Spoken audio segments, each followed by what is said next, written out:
Sveiki! Šajā videoklipā jūs uzzināsiet, kā iestatīt klasvisa ierīces un sākt darbu ar komplektu. Visas klasvisa ierīces ir atsevišķas vienības, tāpēc tās ir jāsavieno pārī pirmajā palaišanas reizē. Turpmākajās palaišanas reizēs sistēma tos un jūsu iestatījumus atcerēsies. Kad esat pieteicies tīmekļa lietotnē, ekrāna augšējā labajā stūrī atradīsiet pogu ierīces panelis. Noklikšķiniet uz tās, lai tiktu parādīts aicinājums savienot vadības centra mezglu ar datoru.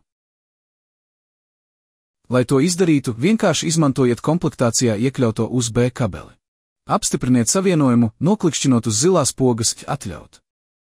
Šajā brīdī jūsu pārlūkprogramma var lūgt atļaut seriālā porta savienojumu. Atlasiet USB seriālu un noklikšķiniet uz Savienot.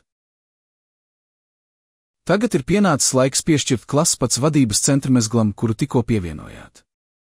No pieejamajām opcijām atlasiet Piešķirt automātiski, izmantojot dokstaciju.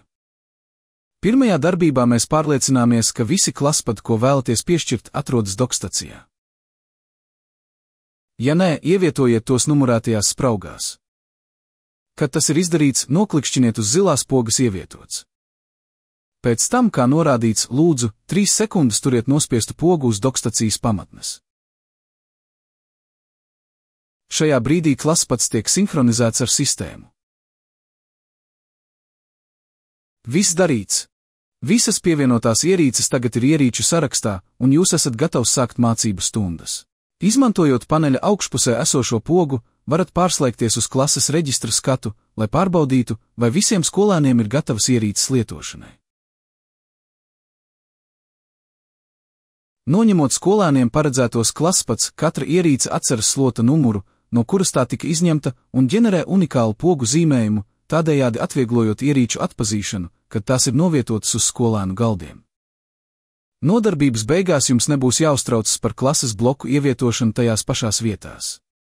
Nākamajā reizē numuri tiks automātiski piešķirti klaspads, lai atvieglotu jūsu darbu. Paldies par jūsu laiku! Lūdzu, atgriezieties, lai skatītu citus videoklipus. Uz drīzu tikšanos!